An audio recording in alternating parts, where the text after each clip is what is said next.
സന്നദ്ധ പ്രവർത്തകരെ, എന്നെ ശ്രമിക്കുന്ന പ്രിയ നാട്ടുകാരെ, നോ വോട്ട് ഫോർ ബി.ജെ.പി.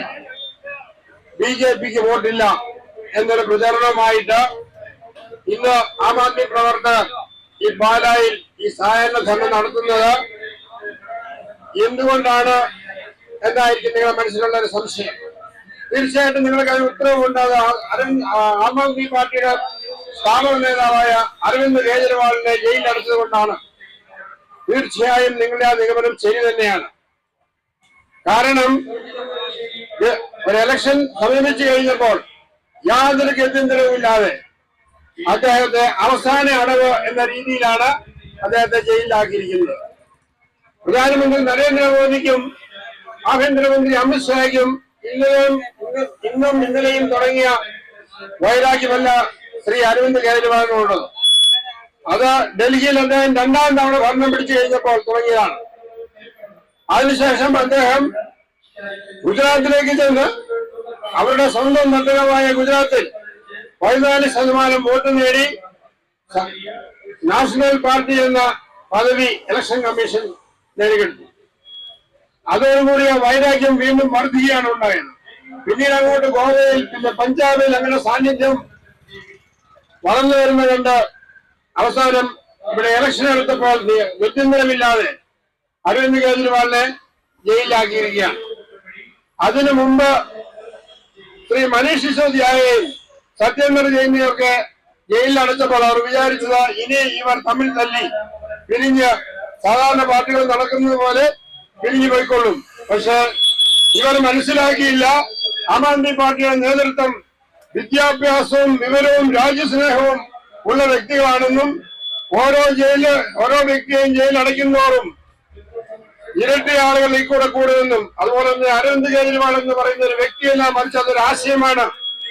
അതാണ് ഒരു അരവിന്ദ് കെജ്രിവാളിനെ ജയിലിൽ അടച്ചു കഴിഞ്ഞാൽ 100, 1000 ലക്ഷം ഈ രീതിയിൽ കേജ്രിവാൾമാർ ഉണ്ടാകുമെന്നുള്ള കാര്യം അവർ മറന്നിരിക്കുന്നു. പ്രിയപ്പെട്ടവരെ, എന്നാൽ ഇത് മാത്രമാണോ കാര്യം? ഇനി ധർണ്ണ നമ്മൾ നോ വോട്ട് ഫോർ ബി.ജെ.പി. എന്ന് പറയാൻ കാരണം ഇത് മാത്രമാണോ? തീർച്ചയായിട്ടും അല്ല. നമുക്ക് അവസാനമായിട്ട് നമുക്കറിയാവുന്ന ഇലക്ട്രൽ ബോണ്ട്, നമ്മൾ ഈ ഇലക്ട്രൽ ബോണ്ട് എന്ന് പറയുമ്പോൾ ഇന്ത്യക്കാർ മുഴുവൻ കടപ്പെട്ടിരിക്കുന്ന ഒരു വ്യക്തിയുണ്ട്. അവരാണ് പത്രപ്രവർത്തകയായ പൂനം അഗർവാൾ. 2017 ഈ ഇലക്ട്രൽ ബോണ്ട് പ്രഖ്യാപിച്ച 2018 വിൽപ്പന തുടങ്ങിയ സമയത്ത് സർക്കാർ പറഞ്ഞത് ഇതിൽ ഇലക്ട്രൽ ബോണ്ടിൽ അത് ഇഷ്യൂ ചെയ്യുന്ന ഡേറ്റും തുകയും അല്ലാതെ വേറെ ഒരു രേഖകളും ഇല്ല എന്ന. പക്ഷെ അന്വേഷണ പത്രപ്രവർത്തകയായ പൂനം അഗർവാൾ അത് അനുവദിക്കാൻ തയ്യാറായില്ല. അവർ എന്ത് ചെയ്തു?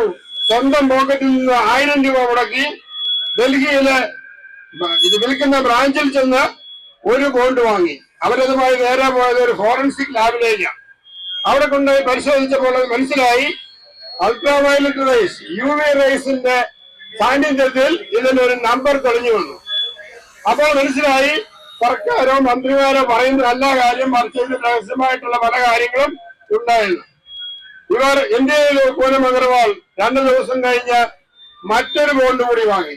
എന്തിനാണ്? ഈ നമ്പറുകൾ ഒന്ന് തന്നെയാണോ അതോ സീരിയൽ വൈസ് ആണോ എന്നറിയാനായിട്ട്. അതും അവർ ഫോറൻസിക് പരിശോധനയ്ക്ക് വിധേയമാക്കി. കണ്ടു, ഈ നമ്പറുകൾ സീരിയൽ വൈസ് ആണെന്നും ഇതില് ഒന്നിലധികം നമ്പറുകൾ ഉണ്ടായെന്നും. അവർ ഇക്കാര്യം പത്രസമ്മേളനത്തിൽ വിളിച്ചു പറഞ്ഞപ്പോൾ പ്രധാനമന്ത്രിയും ആഭ്യന്തരമന്ത്രി അന്നത്തെ ധനകാര്യമന്ത്രിയായിരുന്ന അരുൺ ജെയ്റ്റ്ലിയും ഇതിനെ നിസ്സാരവൽക്കരിക്കുകയാണ് ചെയ്തത്. അതായത് ആരെങ്കിലും ഡമ്മി ബോണ്ട് അടിച്ചുകൊണ്ടെന്ന് ബാങ്കിൽ വന്ന് മാറിയാൽ എന്ത് ചെയ്യും? പ്രിയപ്പെട്ടവരെ ഓർക്കണം, ഇന്ത്യൻ സെക്യൂരിറ്റി പ്രസിൽ അടിക്കുന്ന ഇലക്ട്രൽ ബോണ്ടുകളാണ്. അത് ഡമ്മി ആയിട്ട് ആരെങ്കിലും അടിച്ചുകൊണ്ടുവന്ന് മാറിക്കഴിഞ്ഞാൽ എന്ത് ചെയ്യും? അതാണ് നമ്പർ കൊടുത്തിരിക്കുന്നത്. അത് പരിഗണിക്കേണ്ട കാര്യമില്ല. അങ്ങനെ പൂനം അഗർവാളിന്റെ അന്നത്തെ ആ ബുദ്ധി ഇന്ന് ഈ ഇലക്ട്രൽ ബോണ്ടിന്റെ കള്ളക്കളികൾ പുറത്തു കൊണ്ടിരുന്നത് വളരെയധികം പെട്ടെന്ന് സഹായമായി. ഇനി സാറ് നമ്മുടെ ജേക്കബ് സാർ സൂചിപ്പിച്ചതുപോലെ യൂട്യൂബർ റാദ്ധിയുടെ ഭാഷയിൽ പറഞ്ഞു കഴിഞ്ഞാൽ കൂട്ടാനെന്ന ഭണ്ഡാറെ എന്ന് പറഞ്ഞാല് ഇത് വെറും ഒരു കുംഭകോണമല്ല, മറിച്ച് കുംഭകോണങ്ങളുടെ ഭണ്ഡാരമാണ്. അതായത് ഇലക്ട്രൽ ബോണ്ട് മേടിക്കുന്നതിന് ഒരു കമ്പനി തുടങ്ങി 3 വർഷത്തിനകം പാടില്ല എന്ന നിയമം. പക്ഷെ ഇതിൽ മേടിച്ചിരിക്കുന്ന 20ഓളം കമ്പനികൾ കമ്പനി തുടങ്ങി 2 വർഷത്തിനുള്ളിലും അതിന് കുറഞ്ഞ കാലഘട്ടത്തിലുമാണ്. അതുപോലെ തന്നെ മറ്റൊന്ന്, ഒരു കമ്പനിയുടെ 3 വർഷത്തെ ആവറേജ് ലാഭത്തിന്റെ 7.5% കൂടുതൽ ഡൊണേറ്റ് ചെയ്യാൻ പാടില്ലെന്ന. പക്ഷെ പല കമ്പനികളും നഷ്ടത്തിലാണ് കാണിച്ചിരിക്കുന്നത്. നഷ്ടം കാണിച്ചിരിക്കുകയും ഇലക്ട്രൽ ബോണ്ട് വാങ്ങി സംഭാവന ചെയ്യുകയും ചെയ്തിരിക്കുന്നു. ഇനി മറ്റൊന്ന്, ഇത് കേൾക്കുന്ന ചിലരൊക്കെ ചോദിക്കുന്നതാണ്, ആം ആദ്മി പാർട്ടിക്കും ലഭിച്ചല്ലേ ഇലക്ട്രൽ ബോണ്ട്? ലഭിച്ചു. 198 കോടി രൂപയുടെ ഇലക്ട്രൽ ബോണ്ട് ലഭിച്ചു. പക്ഷെ ആം ആദ്മി പാർട്ടി എന്ത് ചെയ്തു? ആ കിട്ടിയ ഇലക്ട്രൽ ബോണ്ടുകൾ വെബ്സൈറ്റിൽ പ്രസിദ്ധീകരിച്ചു. ഇത് കണ്ട BJP-ക്കാർ എന്ത് ചെയ്തു? ആ സംഭാവന ചെയ്ത ഈ ബയോമെട്രിക് നമ്പർ, ഈ നമ്പറിന്റെ അടിസ്ഥാനത്തിൽ ഏത് കമ്പനികളാണ് ആം ആദ്മി പാർട്ടിക്ക് നൽകിയെന്ന് കണ്ടുപിടിച്ചിട്ട് ED കൊണ്ട് അവരുടെ കമ്പനികൾ റെഡി ചെയ്യിച്ചു. അങ്ങനെ ആം ആദ്മി പാർട്ടിക്ക് ഇനി ഒരിക്കലും ഫണ്ട് ലഭിക്കുകയില്ല എന്ന് അവർ ഉറപ്പാക്കി. പിന്നീട് ഇതൊരു നമ്മുടെ മലയാള ഭാഷയിൽ പറഞ്ഞ താരിഫായി. പാർട്ടിക്ക് സംഭാവന ചെയ്യാത്തവനെ ED കൊണ്ട് റെഡി ചെയ്യിക്കുക, MD-യെയും ഉദ്യോഗസ്ഥരെയും ജയിലിലടപ്പിക്കുക. 1, 2, 3 മാസങ്ങൾ കഴിയുമ്പോൾ അതിന് അവരെ ഇലക്ട്രൽ ബോണ്ട് വാങ്ങിക്കും, BJP-യുടെ ഓഫീസിൽ എത്തിക്കും. തുടർന്ന് വരുന്ന ബെയിൽ ആപ്ലിക്കേഷനിൽ ED അതിന് തടസ്സവാദം ഉന്നയിക്കുന്നില്ല. ഇങ്ങനെ ഈ കഴിഞ്ഞ 7 വർഷങ്ങളിൽ തുറന്നു വരികയാണ്. അപ്പോഴാണ് സുപ്രീം കോടതി അൺകോൺസ്റ്റിറ്റ്യൂഷണൽ എന്ന് പ്രഖ്യാപിക്കുന്നത്. പക്ഷെ അൺകോൺസ്റ്റിറ്റ്യൂഷണൽ പ്രഖ്യാപിച്ച ഉടനെ തന്നെ ഈ ഇതിലെ കള്ളക്കളികൾ മുഴുവൻ ആർക്ക് എന്ത് എവിടെ എന്നുള്ളതെല്ലാം തെളിയിക്കാനായിട്ട് നമ്മളെ സഹായിച്ചത് ആ ബയോമെട്രിക് നമ്പർ എന്നൊരു സംഖ്യ ഇതിലുണ്ട്, ഒരു സീരിയൽ നമ്പർ ഉണ്ട് എന്ന് നമുക്ക് ലോകത്തോട് വിളിച്ചു പറഞ്ഞ പൂനം അഗർവാളാണ്. നമ്മൾ തീർച്ചയായിട്ടും ഇന്ത്യക്കാർ അവരോട് കടപ്പെട്ടിരിക്കുന്നു.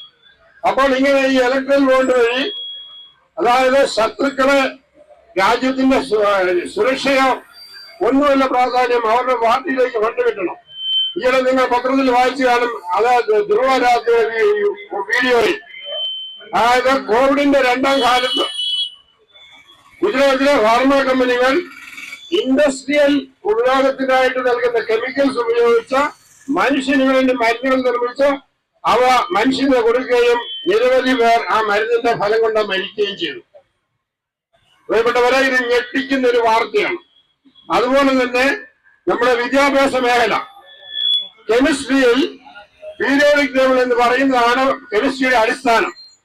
CBSE 12ാം ക്ലാസ്സിലെ പുസ്തകത്തിൽ നിന്ന് പീരിയോഡിക് ടേബിൾ എടുത്തു മാറ്റിയിരിക്കുക. അങ്ങനെ വിവിധ മേഖലകളിൽ ഒന്നിനു പുറകെ ഒന്നായി പരിഷ്കാരം എന്ന് പറഞ്ഞുകൊണ്ട് ഇവർ നശിപ്പിച്ചുകൊണ്ടിരിക്കുകയാണ് ഇന്ത്യയുടെ പരമ്പരയെ. അതുപോലെ തന്നെ ചരിത്രത്തിന്റെ പുസ്തകത്തിൽ നിന്ന് സ്വാതന്ത്ര്യ സമരവും അതുപോലെ തന്നെ കാര്യങ്ങൾ എടുത്തു മാറ്റിയ ശേഷം അമ്പല നിർമ്മാണത്തെ കുറിച്ച് എഴുതി പിടിച്ചിരിക്കുക. ഇങ്ങനെ ഇന്ത്യയുടെ ചരിത്രം മാറ്റിമറിക്കുന്ന അവസാനം ഒരു ഏകാധിപതിയുടെ ജനാധിപത്യത്തിനെ കശാപ്പ് ചെയ്യാനുള്ള നീക്കം, ഇതാണ് BJP-യുടെ ഭാഗത്ത് നിന്ന് നരേന്ദ്രമോദിയുടെ നേതൃത്വത്തിൽ, അമിത്ഷായുടെ നേതൃത്വത്തിൽ നടന്നുകൊണ്ടിരിക്കുന്നതെന്ന് വ്യക്തമായ സൂചനകളാണ് നമുക്കിന്ന് കിട്ടിക്കൊണ്ടിരിക്കുന്നത്.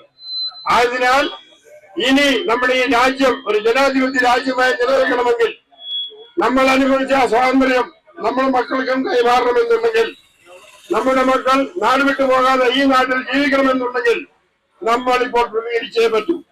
അതിന് ഏറ്റവും വലിയ അവസരമാണ് BJP അധികാരത്തിൽ നിറക്കുക. അതുകൊണ്ട് തന്നെ ശ്രമിക്കുന്നവരായ ഓരോ വ്യക്തികളും ഒരു വോട്ട്, BJP-ക്ക് പോകേണ്ട ഒരു വോട്ട് മാറ്റി ഇഷ്ടമുള്ളവർക്ക് ചെയ്തുകൊള്ളുക.